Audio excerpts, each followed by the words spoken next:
Ao anatin'ny fitohizan'ny fiara-miasantsika ministère indostria varotra ary ny asa tanana miaraka amin'ny Exta moa zany ity fitsidihana ny lycée na ny sanandroany ity izay natao hanetanana ireo mpianatra tanora amin'ny fananana ny toe-tsaina fandrarahana. Marihana moa fa maro ihany ireo lycée fa nataontsika hatramin'izay fa lycée-na ny sana no tsidihana androany. Maninona moa ny hoe aty amin'ny lycée sika no manao izay fanetanana ho an'ny fandrarahana izay satria tsara ny mampianatra sy mitarika mamolavola ny sain'ireo tanora ireo dia izy mbola ao anatin'izay fatanyrano izay mba ahafantarany ny zavatra tokony ataony rehefa aoriana vita ny fianarany ary koa mba ahafahany maka fanapahan-kevitra ny amin'ny hoe inona no atao rehefa vita izay fianarana izay.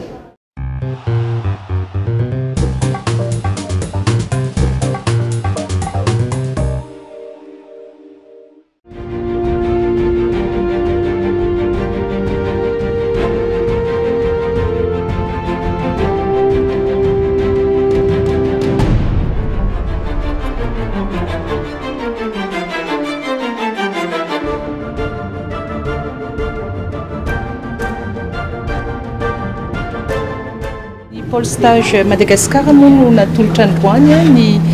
fanokafana amin'ny fomba ofisialy n'izay plateforme izay ahafahana manatsara hatrany ny fahaizana mandrindra zany ny offre de stage sy ny demande de stage. Ny avy aty amin'ny sehatra tsy miankina moa zany no manao ny offre de stage satria fantatsika fa miainga avy any amin'ndrareo ny besoin nefa ihany koa tsara manamarika hoe ny tena olana raha ny zavatra niresahantsika teo dia ny adéquation entre n'izay offre sy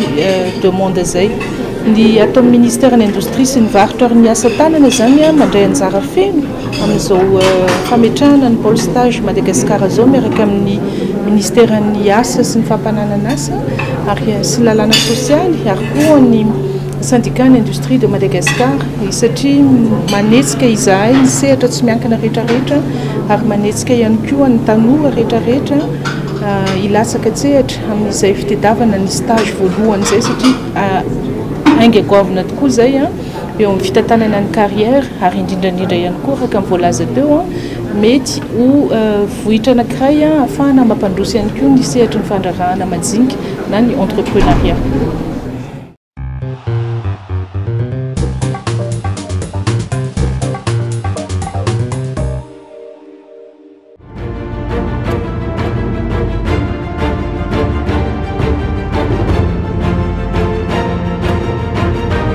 Atsika androany moa dia ny premier forum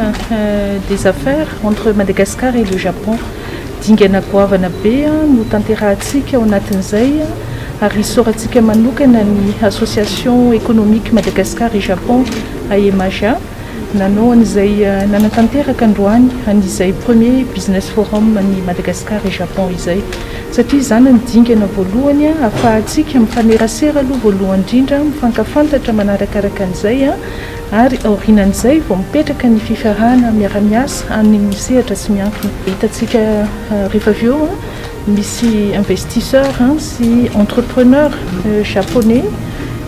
miaraka ifandray zany amin'ny entrepreneur malagasy amin'ny alalan'ny visioconférence moa zany satria tsika ao anatin'ny tontolo mbola misy ny Covid dia ny tanjotsika zany rehefa miresaka zareo mifankalala misimisy konko dia ny ahazona n'izay partenariat araka ny tadavintsika ao amin'ny sehatra tsy miankina rotota izay.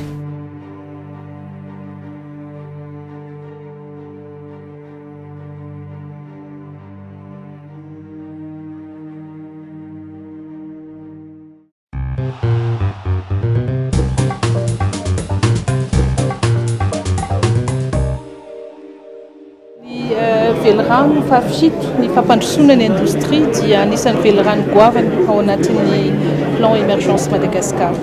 Ny tiatsika tongavana dia tsotra ihany vokariny eto Madagasikara daholo ny zavatra ilain'ny vahoaka andavanandro.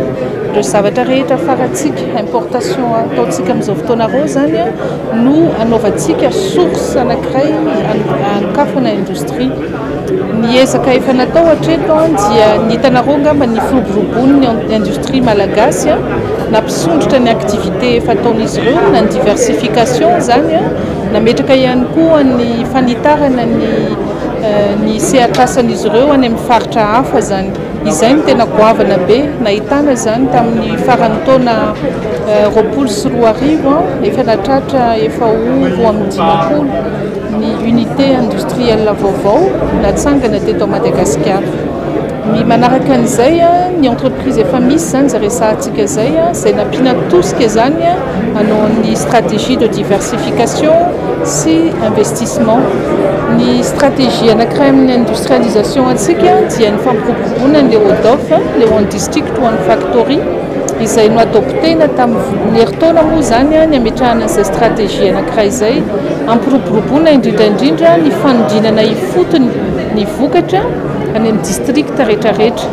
Ny dikan'izay dia ny fampandrosoana zany ho miralenta eran'ny Madagasikara ny tanora ny tena ho ataontsika antoka amin'ny fampandrosoana izay fanodinana ny vokatra ny fotony izay any amin'ny faritra misy azy ihany no anaovantsika an'izay.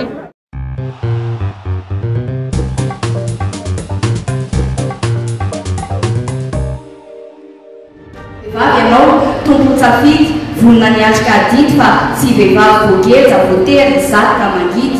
satria tokantrano milama sy mirindra ny rarina ho an'ny taranaka faramandidy ka azafady raha ohatra ka misy voadona na koa misy tonina fa vehivavy manana maha izy hafa tsy natao afa-tsy ny karakara tokantrano hitaiza mafa nasa sy ahandro tsy natao afa-tsy ny anambady sy hiteraka fa manana zony hianatra hiasa sy haneo hevitra sy mba hivelatra manana safidy malalaka satria manana fahalalana izany vaholan'izany dia fandrindrana fiterahana sy ny fiainam-pianakaviana tsy hisy intsony ny fitondrana vokatsy ny rino.